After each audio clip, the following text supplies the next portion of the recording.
Practicing Musician for K-12 educators and their students. The link at the top will allow you to request access for yourself and your students this year.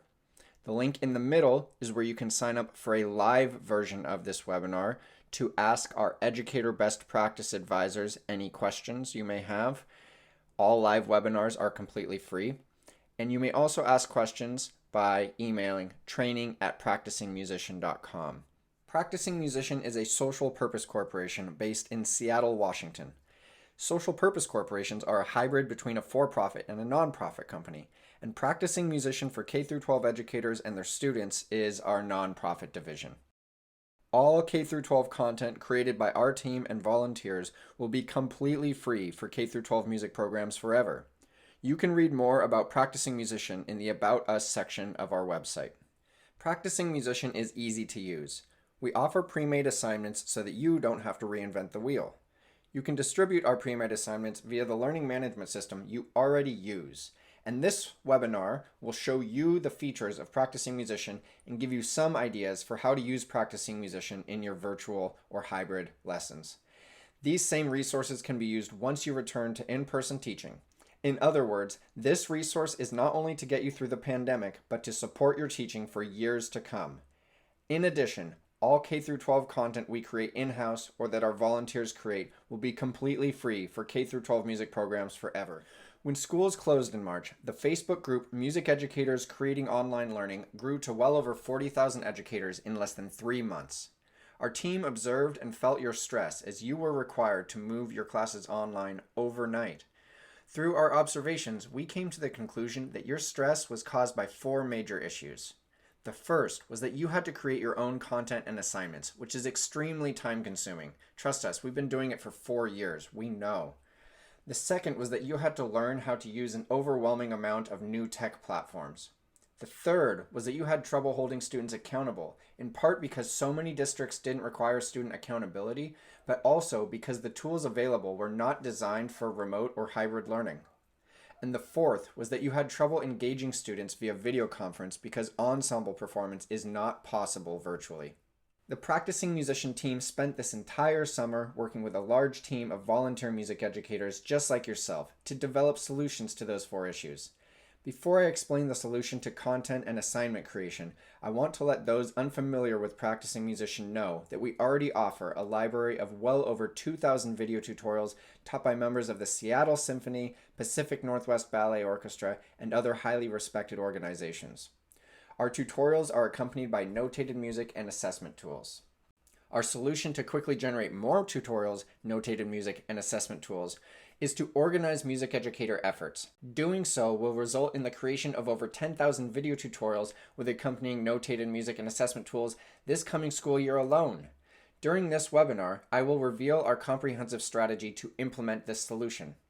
Our solution to educators being overwhelmed by new technology was to integrate our tutorials, music, and assessment tools into Google Slides, Google Sheets, and Google Docs. Doing so allows our content and assignments to be distributed via the learning management system you already know how to use. And what that means is that for this coming year, you and your students don't have to learn how to use any new software, not even ours.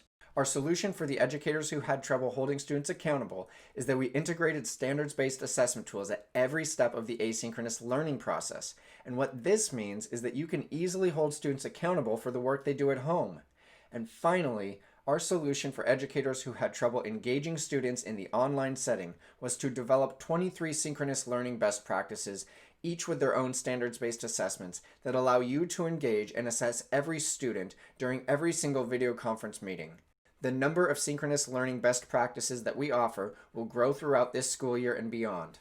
It's important to note that Practicing Musician has been extensively tested as a teaching aid and as a tool to implement the flipped classroom methodology. We initially tested our service in 5 greater Seattle area K-12 music programs during the 2017 to 2018 school year. Then, we spent an additional 2 years further developing our content and app, refining our implementation methodologies, and testing our service. This is good for you because the flipped classroom method is very similar to hybrid learning, which means Practicing Musician was actually designed to be the perfect tool for in-person, hybrid, and remote learning environments. And what this means is that no matter how often your school district changes learning environments during this pandemic, Practicing Musician is there for you with very little modification in your teaching style and absolutely no technological learning curves necessary. I'm going to give a brief explanation of how our service enhances in-person teaching, but we'll provide more detailed webinars about our in-person methodologies later.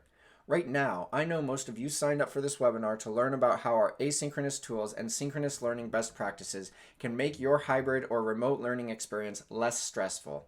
In fact, our tools and best practices very well may make your hybrid or remote learning experience enjoyable. Practicing Musician's teaching aid methodology significantly accelerates student learning in your classroom. There are a few different methods for implementing Practicing Musician as a teaching aid, each of which is pretty much dependent on the number of devices in your classroom. For example, if you have only one device, you can teach stick grip to percussionists while trombones watch the embouchure lesson. Or, if you have enough devices for every section, each section can watch instrument-specific lessons. Our teachers model all concepts which students mirror while you move between sections to provide feedback. If every student has a device in class, you can completely personalize learning while moving between individuals to provide personalized feedback to each student. So you can see how no matter your device to student ratio, you can use Practicing Musician as a teaching aid to accelerate student learning. The other method we've extensively tested is the flipped classroom. For those who don't know, the flipped classroom is a model in which students are provided online content so that they can learn at home. By learning at home, students return to class prepared to work and receive feedback from their teacher. Proponents of the flipped classroom model, such as Khan Academy's founder Salman Khan, have been testing the flipped classroom model on millions of students for well over a decade. What they have found is that the flipped classroom can actually be a more effective model for student learning than traditional educational models, simply because traditional education requires teachers to provide information during class, only to have students return home to work without the opportunity for feedback, unless of course their parents understand the particular subject. I want to reiterate that the reason I just provided you with that explanation is to emphasize that this resource is not only useful to get you through the pandemic. We will support your teaching for years to come, so stay tuned for webinars about our in-person methods.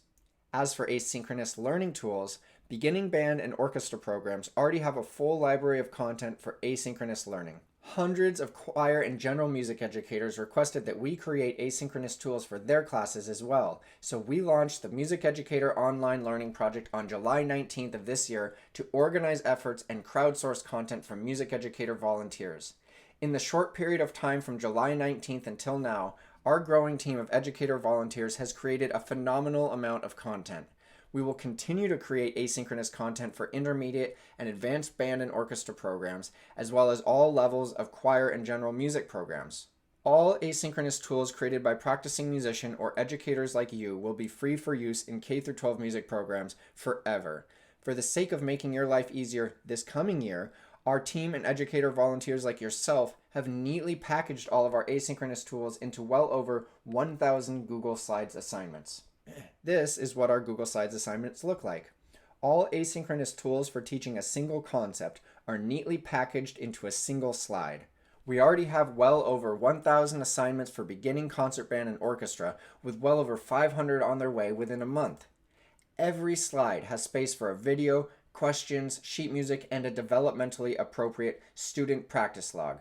We'll go over each now. The video URL field houses tutorials or performances for your students to watch. When a student is signed into their Practicing Musician account and clicks the hyperlink in the video URL field, a video tutorial automatically loads in a separate tab. What's really important is that our video tutorials cover a single concept. Single concept tutorials make it easy for educators to personalize student learning. Single concept tutorials are also short. In fact, ours are an average of 60 to 90 seconds, resulting in a higher rate of student information retention. I chose an even shorter video to show you during this webinar for brevity's sake. Repeat signs look just like double bar lines, except there are two dots to the left of the thinner vertical line. These two dots are on either side of the horizontal line in the middle of the staff. Repeat signs mean that you're going to be repeating a certain portion of an exercise or song, But for now, we're just going to be learning and practicing repeat signs that have us repeat the entire exercise or song. I'm sure you noticed that I'm actually giving this lesson on repeat signs, and may be asking yourself, I thought he said that members of the Seattle Symphony and Pacific Northwest Ballet Orchestra taught their lessons. Is this a hoax? No, it's not a hoax. The fact is, a repeat sign can be taught the same way for all instruments. When a concept is the same for all instruments, there's no reason to record it 14 times, which is how many instruments we currently teach. It would just be a waste of time. So instead, instrument specialists give the instrument-specific lessons, and one individual gives the general music theory lessons. This level of organization is one of the reasons that the Music Educator online learning project will be able to create so many videos in such a short period of time.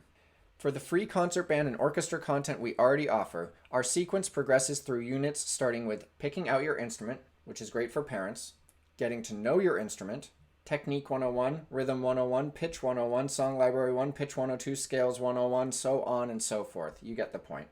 Beneath the video URL field is a questions field to hold students accountable for learning at home. Most assignments have questions. One question is strictly knowledge-based, with the answer provided by the teacher in the tutorial. On this slide about repeat signs, the question is simply, what do repeat signs mean in music? One question is experiential based and requires the student to connect the knowledge from the tutorial to their own experience. In other words, the second question begets critical thinking, which in this case is, what song do you listen to at home with a section that repeats? And the last question is optional and may or may not exist. We added one here as an example, which is, what song, if any, do you know that repeats the entire song? By having educator volunteers add questions to Google Slides, you can instruct students to write their answer directly on the slide and turn the entire slide into you. In addition, the questions fields are editable, so you can edit ours or add your own. Beneath the questions field is a sheet music URL field with hyperlinks to sheet music hosted on our site. Sheet music on an assignment provides students with the opportunity to practice the concept taught in the video tutorial. You'll notice that there's actually no sheet music on the repeat sign assignment. When this happens, it's because there is another video tutorial for the student to watch before they practice, and in this case, you may want to assign more than one Google slide at a time for homework. Actually, because our tutorials cover only a single concept and are short, it's not out of the question to assign quite a few slides at a time for homework. The Google slide assignment after repeat sign is titled Repeat the Beat, which has an exercise with the same name. When you click on the Repeat the Beat sheet music hyperlink, you see this, a super simple rhythmic exercise that allows beginning string players to practice arco and repeat signs without worrying about pitch. Because you haven't seen our curriculum, I feel the need to explain that playing arco is taught in Technique 102, the chapter immediately preceding Rhythm 102 with the repeat sign lesson. We reduce the complexity inherent in students learning to use their bow for the first time by making this a strictly rhythmic exercise. Doing so allows them to fully focus on spatial awareness in their right arm movement rather than worrying about right and left arm movement. Reducing complexity in each step of the learning process is absolutely crucial, especially in the remote or virtual learning environment when they don't have your immediate feedback. Finally, beneath the sheet music URL, we include developmentally appropriate practice logs adapted from the Model Cornerstone assessments for students to self-reflect while they practice at home. When students click the link, they are forced to make a copy, so they have a brand new copy with every single assignment. Here's the full student practice log, Level 1. As you can see, there's an Elements of Music word bank for the students to refer to as they write about what they should pay attention to, why this is important to think about, and then put it into context. They can also refer to the rubric that you will use to score this assignment as they self-reflect on their practice. You can also create your own Google Slides assignments using our templates, which can be a great way to supplement materials we already offer or create materials for choir, general music, and more advanced classes while our online learning project is working to create them for you. Our templates have space for all of the materials I just listed. You can easily share Google Slides files directly with students to allow them to write answers to questions directly on the slide. If you use Google Classrooms, you'll simply share the assignments the same way you would share any other. But if you use any other learning management system, just click Share on the Slides file, copy, and paste the link into an email, a Word doc, Zoom chat, or any form of communication really. Before you send the link, you're going to want to take this edit Delete that and replace it with the word copy. And now, whenever a student opens the document, they will be forced to make a copy and can edit their own slide without changing information for other students. Our standards-based assessment tools, such as the student practice logs, were adapted from the Model Cornerstone assessments by none other than Dr. Frederick Burrick. Dr. Burrick is the Director of Assessment and Distinguished Graduate Professor of Music at Kansas State University. He was the co-chair of the researchers and teachers that developed the Model Cornerstone assessments and the scoring rubrics for the National Standards for Music. He also co-authored the book entitled Applying Model Cornerstone Assessments in K-12 Music, a research-supported approach. So, as you can see, Dr. Burrick is essentially one of the experts in United States standards-based music assessment. We already offer an extensive library of standards-based assessments that Dr. Burrick has adapted or created for the hybrid and remote learning environments. If you need an assessment rubric or worksheet we don't offer, and you will share the assignment or synchronous method you're creating with all music educators via Practicing Musician, email training@practicingmusician.com with the details about what you need, and we may be able to create the assessment for you. Every single one of the assessment tools Dr. Burrick adapted from the Model Cornerstone assessments or created specifically for Practicing Musician are currently paired with a growing library of synchronous learning best practices. We already offer 23 best practices with built-in standards-based assessment tools divided into the categories you see on your screen. Let's briefly go over each category now. Mindfulness. In essence, playing a musical instrument and singing are both practices in mindfulness because we must be mindful of our breath, thoughts, body, instrument, other musicians, our musical director, and the audience.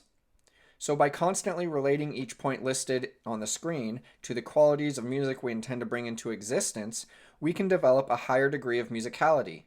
I'm going to go over an abbreviated version of the body scanning mindfulness exercise by providing a verbal explanation now, but don't worry about taking notes because you will have access to 37 pages of step-by-step instructions on how to implement our growing library of synchronous learning best practices in the virtual environment. We want to let our students know that body scanning exercises teach them to become increasingly aware of what is happening within their body. With practice, body scanning can be done almost instantly, which can help students adjust their movement while they perform. Instruct students to place their awareness on a specific body part that you choose. Ask students what sensations they feel in that body part. There are no wrong answers, but typical answers may include itchiness, heat, coolness, buzzing, etc. Ask students if what they're feeling is on the surface of their skin or within their body, and then direct students' attention to increasingly deeper layers of the body. Check in with students to determine how the sensations they feel change as their focus moves inwards. Then comes the assessment part. Ask students to move the specific body part, and ask for a subtle movement first, then a gross movement. Assess students on their subtle and gross movements using the following Teacher Scores Body Awareness rubric. So you can see there's a 4-point rating scale, with 4 being that the student demonstrates a high level of physical awareness of both large and small motor skills, and 1 being student is challenged in the body effectiveness exercises. You'll scroll down, write each student's name in the first column, and then score them 0 to 4 in the second column. The Teacher Scores Body Awareness rubric I just showed you can easily be used virtually by viewing students in grid view and quickly assessing each student as they move as directed, which also means that all students will be engaged simultaneously, and you can finish the assessment portion in 60 seconds, 90 seconds, really depends how many students are in your class. Social emotional learning provides a foundation of safety upon which positive learning experiences for all students can be constructed, which is especially important for music students because music is collaborative, community building, emotional, creative, subjective. By keeping each point listed on screen in mind at all times, we can create a safe and positive learning environment that allows all students to flourish, yet still develop as individuals. Here's an abbreviated version of the Connecting Emotions to Music Social Emotional Learning exercise. First, we explain to students that music is intrinsically linked to our emotions, which makes music the perfect tool to teach students to become increasingly conscious and aware of their emotions. We'll play music that typically evokes a specific emotion. I always use the example of Ode to Joy, which has the emotion literally written into the title. And we'll ask students how they feel when listening to that particular song. Just note, is their response typical or atypical? And then we can ask beginning students, Can you think of a song that evokes similar emotions? We can add the question for intermediate students, why do you feel that way?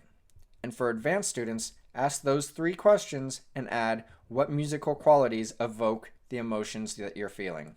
You'll then assess students' ability to respond to your questions using the following Connecting Emotions to Music rubric. As you can see, we have the same 4-point rating scale.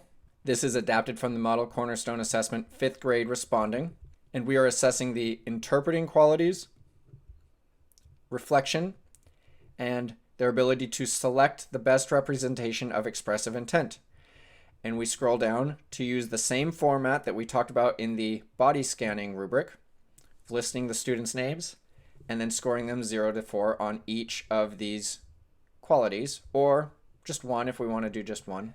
A great way to quickly implement this method is via our Crash the Chat method. Essentially, you will instruct every student to write their answer in the chat. Then, you will ask just a few students to verbally state their answer. In doing so, we can keep all students engaged without letting them sit idly by waiting for their turn to speak, and then assess their written answers after class finishes. This is a great way, same as Mindfulness, to assess all students in 60, 90 seconds, very quick amount of time, and keep them all engaged at the same time. Now, we all know that unmuting all students in an online environment is disastrous. However, you can mute all students so they can play or sing along to you, or a single student brave enough to perform solo in front of their classmates. Make sure beginning students gradually progress towards playing or singing on their own in front of their peers using the following sequence: clapping, babbling, speaking, humming, singing, scat singing, playing an instrument while singing for mallet instruments. You can see how this progression actually makes even our performing methods useful for all music programs. And by gradually progressing through the sequence on the screen, we can create the same safe and positive learning environment mentioned in the social emotional learning section. Doing so allows all students to flourish, even our more timid and reserved students. We have about 20 performing methods in these various categories, so I'm only going to provide a single abbreviated example from a single category, the round robin method from the performing individually category. First, you'll share the music on the screen or deliver the music electronically. You'll assign students specific measures to perform. Here are 2 examples. Assign 12 students 1 measure in a 12-measure exercise, or assign 6 different students 2 measures in a 12-measure exercise. Let's say that you assign 12 different students 1 measure in a 12-measure exercise. You'll unmute all of those students and mute the rest of the students. Instruct the unmuted students to perform only the measure assigned to them in the order they appear in the music. You will count off. Latency will be an issue, so acceptance of approximation will be required, but you'll then assess each unmuted student using the following developmentally appropriate teacher scoring student performance rubric. I'm going to go into a more advanced one now so that you can see what a proficient performing rubric would look like. So here you can see adapted from Model Cornerstone Assessment Proficient Performing. This is our level 3. The qualities being assessed include tone production, rhythm and pulse accuracy, pitch and intonation accuracy, and expressive qualities or stylistic interpretation on the same 4-point grading scale with explanations about what each mean. The same format of students' names and a 0 to 4 score for each of these categories or whichever category you decide to use. Using this method, you are holding students accountable for having practiced the music at home because they don't know which measure they'll be asked to play and they have to perform in front of their peers. You're also engaging all students as they must listen to the students who play before them to come in at the right time, relative to lag times obviously. And to top it all off, you have just assessed 6 to 12 students in 1 to 2 minutes. It's important to note that we offer step-by-step instruction on how to use this method with larger groups as well in our standards combination for larger groups section. Larger groups break students into different groups for peer assessment and self-assessment, which provides you with the opportunity to assess students on the responding standard. This is how you can keep a larger group engaged through the round-robin method I just explained. Again, you will share music on the screen or deliver it electronically and assign the 12 students 1 measure in a 12-measure exercise, unmute those students, and mute the rest. But this time, you will assign 50% of the muted students specific measures to play or sing along with the unmuted students, and provide them with the developmentally appropriate student practice log so that they can self-reflect on their ability to play that 1 measure. You'll assign the other 50% of the muted students a specific measure and instruct these students to assess the unmuted student assigned to the same measure using one of the following developmentally appropriate peer assessment worksheets. Now, we've already seen a student practice log, so we won't look at that, but here is a peer assessment worksheet.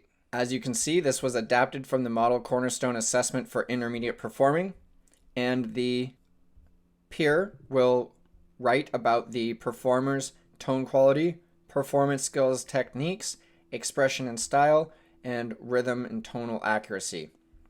After they do that, it will be returned to the performer to either accept or reject the feedback. You'll go through the same process of counting off the music, having students perform or assess only the measures assigned to them in the order that they appear in the music. Latency will still be an issue, and you will still assess the unmuted student using the developmentally appropriate teacher scoring student performance rubric. But this time you can rotate students through all the roles for a single song and assess every student on different aspects. And afterwards, you can compare practice logs, peer assessment worksheets, and your performance rubric to determine how well students are able to respond to music. Just so you know, we also provide step-by-step instructions on 4 Zoom breakout room adaptations for some of our methods with associated standards-based assessment tools, which we will not go over at this time, but they're a part of that step-by-step instruction manual I mentioned earlier. It's important to note that all content Practicing Musician offers to K-12 music programs is downloadable for students who do not have consistent or stable internet access at home. Students can export Google Slides in PDF format to answer questions. We made our slides the standard printer paper size of 8.5 by 11 so they look nice. Students can also export the practice logs in PDF format to assess their playing on a printed version. Practicing Musician sheet music is currently downloadable so that students can practice, and Practicing Musician videos are downloadable so that students can learn at home. Now I'm going to walk you through where the materials are actually located within your master folder for K-12 educators. If you have not already received your master folder for K-12 educators, simply request access via the link on the very first slide, and our admin team will provide you access to this along with your unique student and educator codes. The first thing I want you to do when you open your master folder for K-12 educators is to open this General Files doc. Then click how this General Files document works. You can read that entire section on your own time. I just want to impress a couple key points upon you. When we update our master files, the files connected to the links in this document will automatically update. We will regularly update our files, and to make sure that you don't miss out on any amazing new materials that we offer in the future, we will inform you about the updates to our master files by writing the date updated next to this document's title. So General Files right now on screen it says 8/16, but in your folder it might say 9/3 or whatever date it has most recently been updated. That will prompt you to check this document. We will then write the date updated next to a section in the table of contents above to indicate that a file within that section or the instructions on how to use that section's files has been updated. Then we'll write the date updated next to each of the file titles below to indicate which file has been updated within that section. And finally, we'll post all updates in the Music Educators Supporting Practicing Musician Facebook group, which is community support from our team and from music educators who already know how to use our service. That is one of the ways we're keeping our service free forever. I'll talk more about that in a little bit. Now, scroll down to the next section, Your General Files. Your General Files includes 3 documents. Your Read First document provides step-by-step instructions on how to find the materials in your master folder for K-12 educators, which is a more detailed set of instructions than we're going over right now. It also includes step-by-step instructions for using the materials, which is a more detailed set of instructions than we went over during the last half of this webinar. I suggest reading this document before any other documents within this folder. Your Presentation for Administrators document is a downloadable PDF version of this webinar. It's annotated with the same notes we use during our webinars so that you can advocate for practicing musicians' use in your district. It shouldn't be hard, we're completely free. Finally, your Synchronous Learning Best Practices document currently hosts 23 step-by-step methods for teaching virtual classes. The relevant standards-based assessment tools are linked in the appropriate step for each method. We went over a few during the first half of this webinar, including one on mindfulness, social emotional learning, performing individually, and a combination for larger groups. The next page includes an explanation about our production timeline with links to illustrated versions of the milestones listed on this slide. I'll let you take a look at this on your own time to get a better idea of when new asynchronous materials will be available for you. Just to let you know though, beginning band and orchestra are pretty much finished. We just need a few more chapters, and that is equivalent to about a year one standard of excellence or essential elements. The next page hosts the assignment templates and general instructions we went over during the first half of this webinar. Links to developmentally appropriate student practice logs are already embedded on each template. If you would like to add another type of standards-based assessment tool to the assignment templates, or just use one of our assessment tools for any other purpose, scroll down to the next page. All of our assessment tools are in this section. You've already seen a few, and I'll let you peruse the rest on your own. For now, navigate back to your master folder for K-12 educators. The asynchronous materials we discussed in the first half of this webinar are available in each program-specific folder. Keep in mind that we just started designing general music and choir asynchronous materials on July 19th. Until they're available, general music and choir directors will benefit from using all of the materials we just went over in your general files document. Every program-specific folder has a similar structure, so for now, just click on the Orchestra Files folder. Then, open the Orchestra General Files doc. The example on my screen, again, says 8/16, but the file on your screen will say another date. That's because it's been updated since August 16th. How this Orchestra General Files document works is almost identical to the General Files document we just walked through, and your Orchestra General Files simply links you back to the General Files document. For that reason, we won't go over them again at this time. Instead, click on number 3, Fundamentals of Music Mastery Course Outlines. Fundamentals of Music Mastery course outlines provide you and your students with a quick and easy way to view practicing musicians' scope and sequence. You will look up lessons and sheet music in your Fundamentals of Music Mastery Teacher's Edition, then search your Google Slides assignments to distribute the instrument-specific lessons and sheet music. Let's try it now. Click on the Teacher's Edition. You'll notice that the cover is essentially a method book cover. That's because Practicing Musician is essentially an online method book, albeit with significantly enhanced materials. Now, scroll down to page 2 and take note of our simple key, which explains that normal font indicates a video tutorial while italicized and underlined font indicates sheet music. The other thing to take note of is the text next to the asterisk, which instructs you to click on the colored instrument name to navigate directly to the assignments in that chapter. I'll let you explore the entire current scope and sequence on your own. But for now, click on number 11, Rhythm 102. Rhythm 102 provides the opportunity for students to practice playing arco, which they learned in the previous chapter, Technique 102. Students will also learn about and practice new rhythmic concepts such as repeat sign and half notes and rests. The bold font on numbers 10, 11, and 12 mean that not all instruments are learning or practicing the same concept.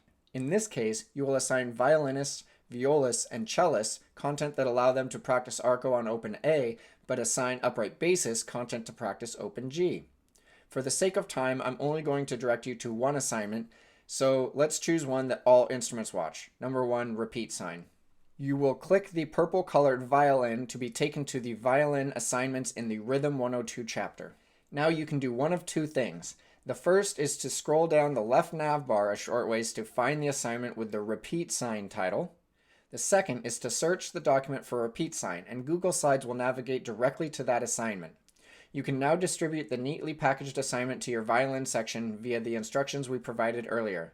You will then repeat this for each instrument.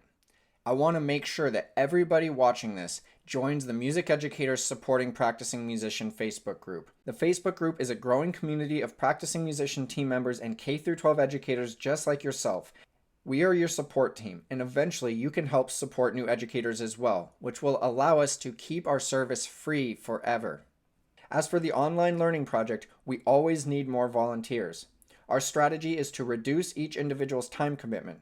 If we can get 1,000 educators to volunteer, I know that seems like a high number, but it's actually only 1% of the total number of music educators in the United States alone, then each educator can put in 5 to 10 hours every few months and reap the benefits for life. The fact is, every single educator is putting in way more than 5 to 10 hours per week right now just to prepare for this virtual learning environment. So if we organize our efforts, everybody will have to do less and we'll all get more. Finally, if you believe this resource will be helpful, please share this opportunity with our fellow music educators. Many are still unprepared, so our step-by-step process may be exactly what they need to feel comfortable teaching this year. Thank you for your time.